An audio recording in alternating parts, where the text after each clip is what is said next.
Bienvenidos amigos de YouTube a la tercera parte, restauración de la integridad y la justicia de los miembros del cuerpo del Cordero. Estábamos hablando en la número 1 y la número 2 todo lo que había acontecido a Job. En la número 2 vemos la intervención de sus amigos, con el amigo especial Eliud, lleno de sabiduría, que me siento muy feliz hablando de él, porque veo que era un hombre que se interesaba en conocer la palabra de Dios.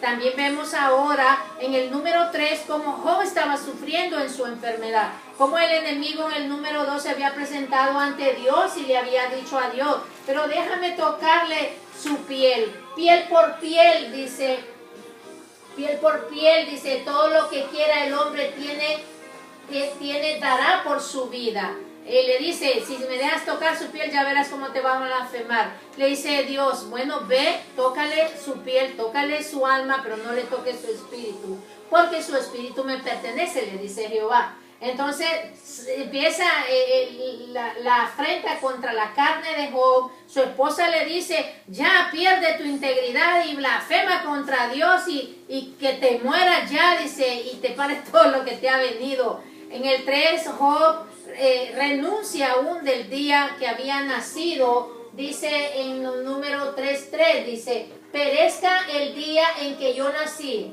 y la noche en que se dijo, varón es concebido, sea aquel día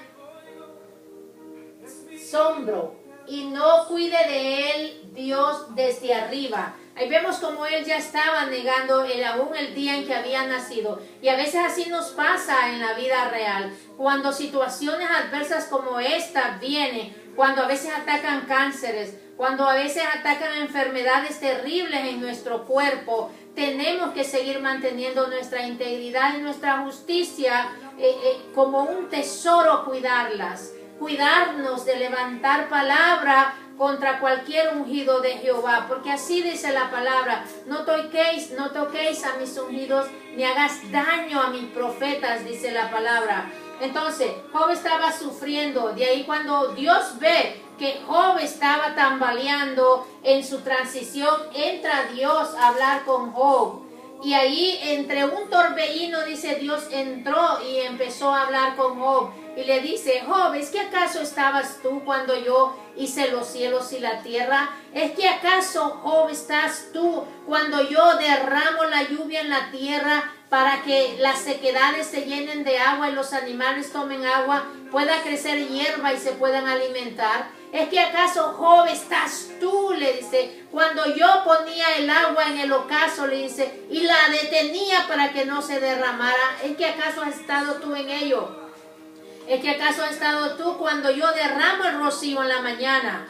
Y Job, al escuchar las palabras de Dios, se queda corto, viendo la grandeza, el poderío y la omnipresencia y la omnipotencia de Dios, grande y poderosa potencia de Dios. En el 42 vemos como al Job escuchar a Dios, escuchar también a Eliud, las palabras de sabiduría de ese hombre, a pesar de ser más joven que los demás, había hablado con sabiduría, no tocó a Job y no tocó tampoco a Jehová en lo que Jehová estaba haciendo en la espalda de Job, atrás de la espalda de Job, en el trabajo que se estaba haciendo para probar la integridad y justicia de Dios y para probar cuánto Dios amaba, cuánto Job amaba a Dios, perdón. Entonces vemos en el 42 como Job, después de escuchar a Dios y después de escuchar las razones de Eliud, se arrepiente en su corazón, más después de escuchar a Dios.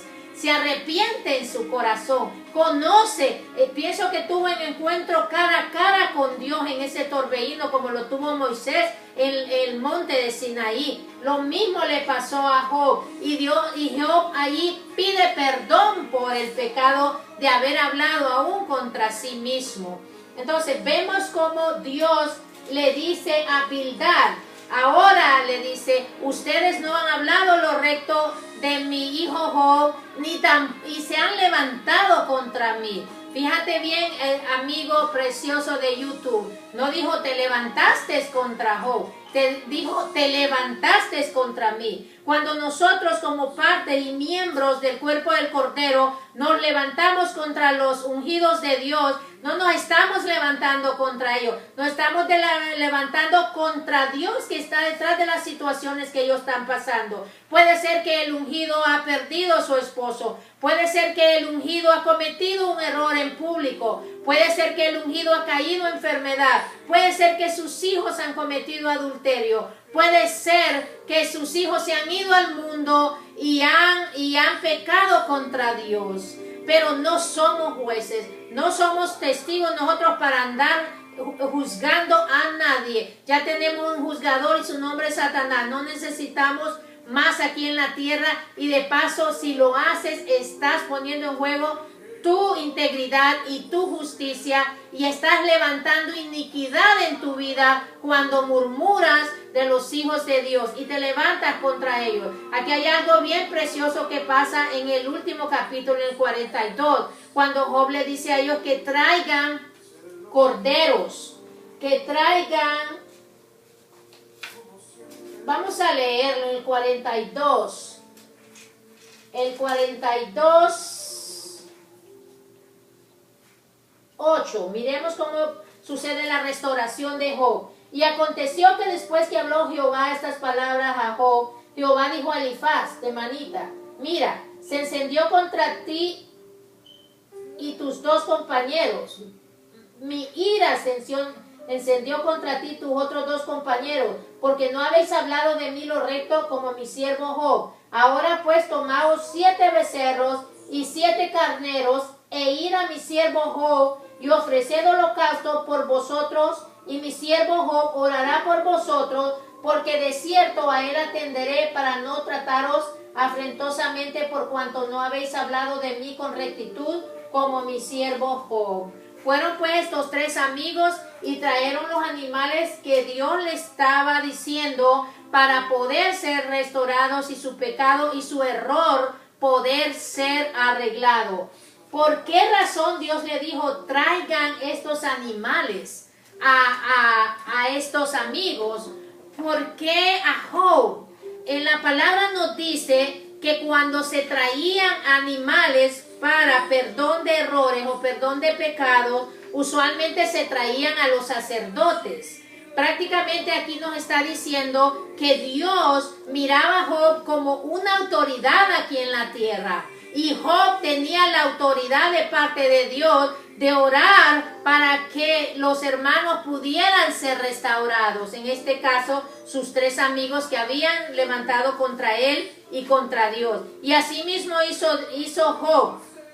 Job oró por ellos. Job lo restauró. Dice la Biblia que se restauró. Pero ¿por qué tenían que ser restaurados? ¿Qué estaban pasando estos amigos para necesitar restauración? Te digo que cuando tú te levantas contra la autoridad de Dios, muchas cosas suceden. Se te abren puertas en lo espiritual y el enemigo entra y te ataca. Primero te ataca tu prosperidad.